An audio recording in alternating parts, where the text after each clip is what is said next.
అల్లు అర్జున్ గారి గురించి అసెంబ్లీలో నిన్న రేవంత్ రెడ్డి గారు ఓవైసీయా అతను అసదుద్దీన్ ఓవైసీ అతను క్వశ్చన్ అడిగాడు. అతను మిత్రపక్షం టైప్ అతను, అంటే నేషనల్ లెవెల్లో కాంగ్రెస్ పార్టీకి సపోర్ట్ చేస్తూ ఉంటారు వీళ్ళు. ఆయన క్వశ్చన్ అడిగాడు. రేవంత్ రెడ్డి గారు రకరకాల ఆరోపణలు చేశాడు. డైరెక్ట్ అటాక్ చెప్పాలంటే. ఎందుకనేది మరి అతనికే తెలియాలి. డిఎస్పీని పంపించి లోనకి వెళ్ళాడంటే డిఎస్పీ థియేటర్లోకి వెళ్ళి ఈ సంఘటన జరిగిన తర్వాత థియేటర్లోకి వెళ్ళి చెప్పినా కూడా అల్లు అర్జున్ నేను రాను, సినిమా చూసే వస్తాను నేను బయటికి, సినిమా ఎంజాయ్ చేస్తున్నాను నేను అన్నాడంట. అంటే సాధారణంగా సాధారణమైన వ్యక్తి కూడా, సాధారణమైన మనిషి కూడా అలా మాట్లాడు. అతను ఒక స్థాయిలో ఉన్న అల్లు అర్జున్ వ్యక్తి నేషనల్ వైడ్గా ఒక ఫేమ్ ఉంది. ప్రతి చిన్నదాన్ని టీవీలో ఎలా కావాలంటే అలా మాట్లాడతారు. ఇప్పుడు మన రేవంత్ రెడ్డి దొర గారు మాట్లాడినట్టు ఆయన మాట్లాడేది నిజం కాదనేది నేను రిసర్చ్ చేయట్లే. కానీ ఇలా మాట్లాడతారని అతనికి తెలిసినప్పుడు అలాంటి పిల్ల చేష్టలు ఎవరు చేయరు సాధారణంగా. మరి రేవంత్ రెడ్డి గారు చెప్పింది నమ్మాలా అంటే 99% నమ్మరు కూడా. ఒకవేళ ఏ ఫీలింగ్ లేకపోయినా 10 మంది చూస్తే బాగోదు, నేను ఒక పొజిషన్లో ఉన్నాను కదా అని చెప్పి వెళ్ళిపోతాడు ఎవరైనా. సింపుల్ సెన్స్ ఇది సాధారణంగా ఆలోచించే వ్యక్తి. మరి రేవంత్ రెడ్డి దొరగారు చెప్తున్నారంటే నిజమే అయి ఉండాలి, లేకపోతే ఆయన చెప్పడు అని సాధారణంగా వాళ్ళ అభిమానులు అనుకుంటారు. కాబట్టి రేవంత్ రెడ్డి గారి అభిమానులు లేదా పార్టీకి సంబంధించిన కార్యకర్తలు వాళ్ళ అవసరాల కోసం కార్యకర్తలుగా పనిచేస్తూ ఉంటారు కదా ఊర్లలో, వాళ్ళు అనుకుంటున్నారు కాబట్టి నిజమే మాట్లాడతాడని అనుకుంటారు కాబట్టి నిజమై ఉండాలి. ఇంకా ఈయన ఓపెన్ టాప్ ఎక్కేసి చేతులు ఊపారు అంటున్నారు. ఓపెన్ టాప్ ఎక్కి చేతులు ఎక్కడ ఊపాడు అతను? అంటే ర్యాలీ చేశాడు. ర్యాలీ ఎక్కడ చేశారు? ఆర్టీసీ క్రాస్ రోడ్డు ఆ రోడ్లు అంతా తిరిగాడేంటి? సింపుల్. ఇది ఫస్ట్ ఇది ఒక యాక్సిడెంట్.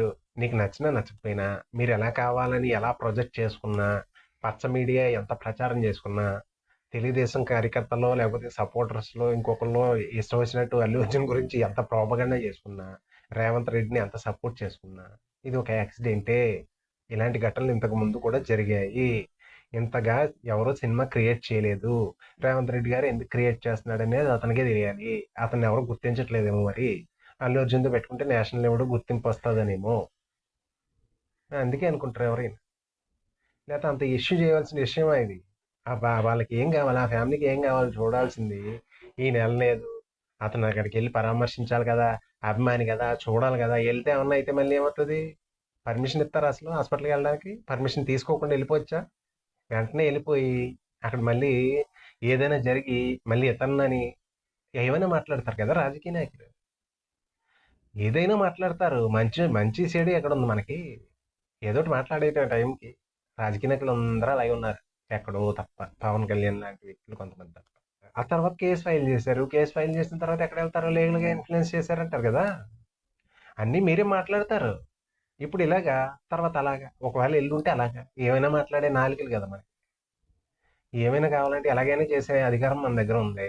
ఓవైసీ, అదే ఓవైసీ నిన్న క్వశ్చన్ అడిగిన మీ మిత్రుడు డైరెక్ట్గా పబ్లిక్ మీటింగ్లో హిందువుల్ని 15 నిమిషాలు టైం ఇస్తే కళ్ళు మూసుకుంటే హిందువులు లేకుండా చేస్తా అన్నాడు. అతని మీద ఏం యాక్షన్ తీసుకున్నావు? అంటే మీ మిత్రులకి మీ నేషనల్ కాంగ్రెస్లో నేషనల్ వైడ్గా సపోర్ట్ చేస్తుంటే ముస్లిమ్స్ ఓటు అవసరం కాబట్టి ఇతను ఏం చర్య తీసుకోరా, ఇతని మీద కేసు పెట్టరా? అంటే చట్టం మరి ఏంటి, మీ మిత్రులకు వేరేగా పనిచేస్తుందా? అల్లు అర్జున్ లాంటి వాళ్ళు వేరేగా పనిచేస్తుంది. సినిమా వాళ్ళు మాట్లాడరు కాబట్టి వాళ్ళని ఏమైనా అనేయచ్చు. కాబట్టి నిజంగా లోకు ఎక్కడ వచ్చిందంటే వాళ్ళు మాట్లాడట్లేదు కాబట్టి లోకు ఇలాంటి వాళ్ళకి నిజంగా మాట్లాడట్లేదు కాబట్టి లోకువా. ఎందుకులే ఇష్యూలు రాజకీయాలు మనకెందుకు అనుకుంటారు సినిమా వాళ్ళు. దాన్ని లోకుగా తీసుకుని వీళ్ళు ఇష్టం వచ్చినట్టు టార్గెట్ చేస్తూ నేను హీరో అని హీరోయిజం చూపించుకోవడానికి మీకంటే ఎక్కువ జగన్ రెడ్డి చేశాడు ఇక్కడ.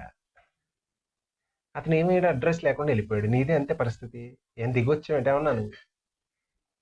భయపెట్టి బెదిరించి అందరూ భయపడరు. ఏమన్నా మాట్లాడుతుంటే పోస్టులు పెడుతుంటే సోషల్ మీడియాలో ఒకే బూతులు తిరిగితే వాళ్ళ మీద కేసు పెట్టి తప్పలేదు. అందరూ మాట్లాడకూడదు, బెదిరించేస్తే అందరూ బెదిరిపోరు, భయపడిపోరు. అందరిని భయపెట్టలేవు. నీకంటే పెద్ద పెద్ద ముదరులు చాలా మంది వచ్చారు. నీకంటే పెద్ద నియంతలు. నువ్వెంత? మీ పదవి ఏంటి? సవ్యంగా సిస్టమ్ నడిపించడం. ఏమన్నా ప్రాబ్లం వస్తే ఖచ్చితంగా అందరికీ సమానంగానే ఉండాలి. కాదని ఎవరున్నారు?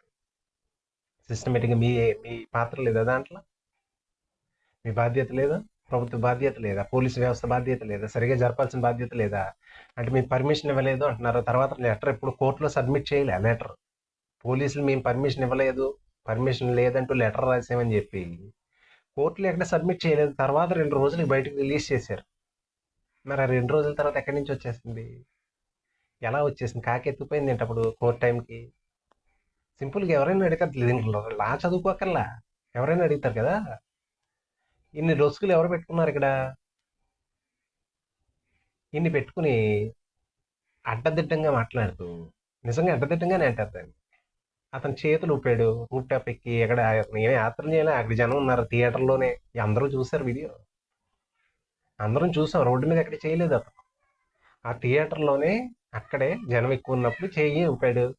అప్పుడు అతనికి తెలియదు అంటున్నాడు. అప్పుడు ఇది జరిగిందో మరి లేదో నాకు తెలియదు. అప్పుడు ఇది జరిగిందేమో. జరిగితే అతనికి తెలియలేదు అంటున్నాడు.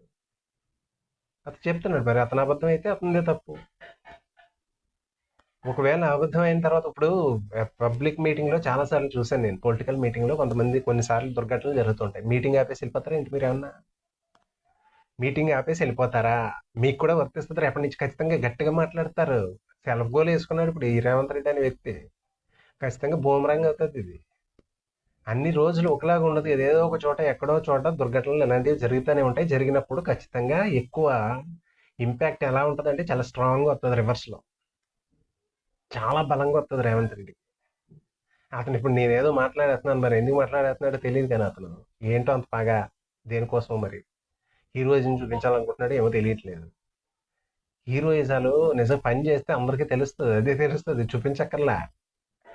నా పౌరుషం చూపిస్తే అందుకు కాదు ముఖ్యమంత్రి అయింది. ప్రమాణం చేసిన గుర్తులేదనుకుంటా. రాగద్వేషాలకు అతీతంగా అంటే ఏంటో గుర్తులేదనుకుంటా. బూతులు తిట్టడం ఈ హీరోయిజమా మనకి? అందుకేంటి ముఖ్యమంత్రులు అయ్యేది? అలాంటి బూతులు తిట్టేవాళ్ళు గల్లీకి ఒకడు ఉంటాడు. నీదేముంది స్పెషల్? నువ్వు అయిపోయి ఓట్లేశారు, మెప్పించావు బూతుల ద్వారానే, ఇంకో ద్వారానే అయిపోయారు. మెప్పించాడు ఈయన, అయ్యాడు, ఓకే కాదనట్లా. అలాగని చెప్పి ఏదో కొంతమంది వ్యక్తులు మనకు సపోర్ట్ చేస్తున్నారు అది కరెక్ట్ అంటే ఎట్లాగవుతుంది? మరి ఇంకెందుకు రాజ్యాంగంలో ప్రమాణం చేయంటారు? అంటే ఇప్పుడు రాజకీయ నాయకులు ఎలా ఉండాలి? బూతులు తిడుతూ కూర్చోవాలా? నేను ఇంకా ఎక్కువ బూతుల కాంపిటీషన్ పెట్టుకుంటారు రేపటి నుంచి అయితే. ఆయన మాట్లాడుతుంటే అలాగే మాట్లాడతారు. మరి అతనికి తెలియదేమో, నాకు తెలియదు. అది కాదు కదా ఈ రోజు అంటే. మంచి చేస్తే ఖచ్చితంగా మంచికుంటే వాల్యూ వేరే ఉంటుంది. మీకు సపోర్ట్ చేస్తున్నారేమో కొంతమంది వేరే వేరే కారణాల వల్ల. ఒకసారి చూద్దామనో, ఇంకోటో అలాగని చెప్పి మీ బూతులను ఎంకరేజ్ చేస్తున్నట్టు, లేకపోతే మీరు ఏమైనా చేసేయచ్చు, మీకు రాసి ఇచ్చేసారు ఏంటో తెలంగాణ. అందుకు కాదు కదా ఇష్యూని. చిన్నదాన్ని అంటే చిన్నదంటే ఘటన జరిగిన దాన్ని ఎవరు ఒప్పుకోరు, ఎవరు కాదనట్లా, దాన్ని ఎవరు సమర్థించట్లా. చర్యలు తీసుకోండి అలాగని చెప్పి. అది యాక్సిడెంటే, ఇలాంటివి చాలా జరిగింది ఇంతకుముందు కూడా, భవిష్యత్తులో కూడా జరుగుతాయి. జరగవని ఏం లేదు. జాగ్రత్తలు ప్రభుత్వం తీసుకోవాలి. అందరి బాధ్యత ఉంది, ప్రభుత్వం బాధ్యత కూడా ఉంటుంది. దానికి తగ్గ చర్యలు తీసుకోవాలా, దానికి తగ్గ సెక్యూరిటీ పంపించాలి. ఏమీ పంపించకుండా మేము పర్మిషన్ ఇవ్వలేదు, 2 రోజుల తర్వాత లెటర్ బయటకు వస్తుంది, ముందు మేము లెటర్ ఇవ్వం, అన్నీ మా ఇష్టం, నేను అధికారంలో ఉన్నాం కాబట్టి మేము పగా ప్రతీకారాలు తీర్చేసుకుంటాం అంటే అలా కుదరదు కదా. ఉన్నంతకాలం సాగుద్దేమో అంతే. ఎలక్షన్ వస్తే మళ్ళీ తీసి పక్కన పెడతారు. ఏముంది, అధికారంలోకి వస్తే చాలు ఎవరినైనా భయపెట్టేయడం. అందరూ భయపడిపోరు అలాగే. నేను కేసులు పెట్టేసుకో, ఎంతమంది పెట్టేస్తావు? అందరూ భయపడరు కదా. నాకు తెలిసి ఇతను నేషనల్ వైడ్గా గుర్తింపు గురించి చేస్తున్నాడని అనుకుంటారు. అవి గుర్తింపు అలా రాదండి రేవంత్ రెడ్డి గారు, దొరగారు. అలా కాదు, రాదు. నాకు తెలిసి మన చరిత్రే అది చెప్పేది. చరిత్ర మొత్తంలో ఉన్నది చెప్పేది అది. మేము ఇక భయపెట్టేస్తాము, ఏమన్నా మాట్లాడితే అరెస్టులు చేసేస్తాం. చేసేసుకుంటే ఏముంది, జైల్లోకి వెళ్ళి కూర్చుంటాం. నువ్వు కూర్చోలే వెళ్ళి అలా కూర్చుని వస్తారు. ఏముంది, కోర్టులు ఉన్నాయి కదా. మేము టికెట్లు పెంచము, అన్నిటికీ చూపించాలి అలాగా. ఓన్లీ సినిమా టికెట్లు కాదు, పెట్రోల్ రేట్లు నియంత్రణలో పెట్టి వాటికి నిత్యావసర వస్తువు అది. నిత్యావసర వస్తువుల్ని కంట్రోల్లో పెట్టు, నేను ఈ రేట్కి అమ్మాలి మీరు అని చెప్పి పెట్టు. దానికి మంచి పేరు వస్తుంది, సినిమాకి కాదు. సినిమా నచ్చినట్టు చూస్తాను, మానేస్తారు. టీవీలో చూస్తారు, టీవీలో వస్తుంది. ఓటీటీలో చూస్తారు. కావాలనుకున్న వాళ్ళు వెళ్తారు టికెట్ తీసుకుని. ఓకే, బాగా ఎక్కువ పెంచేస్తున్నారు, మన పుష్పకి పెంచేశారు, అంత అంత రేట్లు పెట్టమని ఎవరు అడగరు. దాన్ని నియంత్రించండి. 500 ఉండాలి, లేకపోతే 400 ఉండాలి, లేకపోతే 300 పెంచకూడదు, అట్లా పెట్టండి, తప్పలేదు. బాగా పెంచేస్తే అంతే తప్ప నువ్వు 100కి అమ్మాలి, 50కే అమ్మాలి, ఇదే రేట్ నా రేటు అంటే కూడా కరెక్ట్ కాదు. వాళ్ళది కదా సినిమా. సినిమా వాళ్ళు తీశారు. వాళ్ళు ఖర్చు పెట్టుకుంటారు. రావాలా వద్దా అనేది అభిమానుల ఇష్టం. ఆ సినిమాకి వెళ్ళాలా లేదా. అలా అంటే ప్రతి దాని మీద పెట్టాలా. ఇటు లోకల్‌గా ఎక్కడైపోయిందంటే రైతులది ఒకటి, సినిమా వాళ్ళది ఒకటి. అంటే రైతుల్ని, సినిమా వాళ్ళని పోలుస్తున్నానని కాదు. రైతులు ఇప్పుడు అన్నదాతలే. సినిమా అంటే ఎంటర్‌టైన్‌మెంట్ అంతే. Only entertainment. నాకు కావాలంటే వెళ్తా, లేకపోతే లేదు. నా ఇష్టం. అతను రేట్ పెట్టుకుంటాడు. అతను ఒక ప్రోడక్ట్. అంతే, అది బిజినెసే. కాదని ఎవరన్నారు? ఇదేమన్నా స్వచ్ఛంద సంస్థ నడుపుతున్నారు ఏంటి? అలా ఏమన్నా? అది ఎంటర్‌టైన్‌మెంట్. అతను నాకు నచ్చాడు, బాగా ఎంటర్‌టైన్ చేశాడు, అతను అభిమానిస్తాం. అది నా ఇష్టం. నా స్వాతంత్ర్యం. నాకున్న హక్కు. నువ్వు వాళ్ళని ఎవరిని అభిమానించాలి? మిమ్మల్ని అభిమానించాలా? మీరేమన్నా ఉద్ధరిస్తున్నారా దేశాన్ని? ఇలాంటి పొగరు చూపిస్తున్నా, దోచుకుంటూనా? మీ వెనక తిరగాల ఏంటి?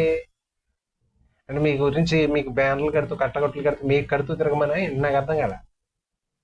ఏమన్నంటే సినిమా వాళ్ళని బెదిరించి మీకు రేట్లు పెంచం. మీరు రేట్లు పెంచకపోతే ఏమైంది? కోర్టుకి వెళ్తారు. కోర్టుకి వెళ్ళి తెచ్చుకుంటారు. కోర్టులు ఇవ్వా ఏంటి? వాళ్ళ ప్రోడక్ట్ని బట్టి అన్నిటికీ ఒక రూలు. సినిమాకి ఒక రూలు. సినిమా వ్యాపారం కదేంటి? స్వచ్ఛంద సంస్థ ఏం నడపట్లా. వాళ్ళు సినిమా తీస్తున్నారు. నచ్చిన వాళ్ళు ఏం చూస్తారు? నచ్చిన వాళ్ళు టీవీలో చూస్తారు, లేకపోతే ఓటీటీలో చూసుకుంటారు. వాళ్ళ ఇష్టం అది. ఇది పెట్రోల్ కాదు కదా, నిత్యావసర వస్తువులాగా. లేకపోతే ఇంకోటి రైస్, ఇంకోటి ఇంకోటి కాదు కదా, ఆయిల్. వాటికి సంబంధించి ఏమన్నా ఆలోచించి రేట్లు కంట్రోల్లో వాటిని పెట్టండి. ఇది కాదు, సినిమా కాదు. జగన్ అలాగే చేసాడు. అంటే ఓకే, నియంత్రణ కొంతవరకు ఉండాలి అంతే తప్ప మీరు నేను చెప్పినట్టే అమ్మాలి, నేను చెప్పిందే చేయాలంటే కుదరదు కదా. కోర్టులు ఉంటాయి. కోర్టుకి వెళ్ళి తెచ్చుకుంటారు. ఖచ్చితంగా కోర్టుకి వెళ్ళి తెచ్చుకుంటారు. కోర్టు ఇస్తారు కూడా. మన ప్రోడక్ట్ ఎంత ఖర్చు పెట్టుకున్నాం, మేము ఎంత అమ్మాలి అంటారు, చెప్తారు. నచ్చిన వాళ్ళు సినిమాకి వెళ్తారు, నచ్చిన వాళ్ళు మానేస్తారు. దాంతో మీకేం, నాకు అర్థం కావట్లేదు. సినిమాల మీద పడుతున్నారు. సినిమాల మీద ఏం వచ్చేస్తుంది? గుర్తింపు తీసుకొస్తున్నారు అసలు తెలుగు రాష్ట్రాలకి ఇంటర్నేషనల్ లెవెల్లో. చాలా మందికి అమెరికాలో ఆర్ఆర్ సినిమాకి ముందు తెలుగు అనేది ఉన్నదని కూడా తెలియదు చాలా మంది. ఒక తెలుగు రాష్ట్రము, తెలుగు భాష, లాంగ్వేజ్ ఉందని చాలా మందికి తెలియదు. ఆర్ఆర్ సినిమా, త్రిబుల్ ఆర్ వచ్చిన తర్వాత తెలిసింది. ఆ గుర్తింపు తీసుకొస్తున్నారు తెలుగుకి. ఇతను మొత్తం పోగొట్టలాగా ఉన్నాడు ఇలాంటి వాళ్ళు. ఇండస్ట్రీ వదిలేసి మొత్తం వెళ్ళిపోతారు. అక్కడి నుంచి ఆంధ్రాకి వచ్చేస్తారు గొడవలతో. ఏం జరగదు మీ వల్ల. ఏదో అనుకుంటున్నాడు ఇతను. నేను నా బానిసలుగా చేసుకుని, బానిసలుగా ఎవడో ఉన్నాడు ఎవడికి. ఎవరు కొంతమంది లొంగిపోయి ఉంటారేమో. అందరూ ఉంటారు అలాగా. నేనేదో ఉద్ధరించేస్తున్నాను అందరిని, అప్పుడు అన్నిటికీ సమానంగా చేయాలా. ముందు ఓవైసీ మీద కేసు పెట్టి అరెస్ట్ చేయండి. అంతకంటే ఘోరం ఇంకోటి ఉండదు.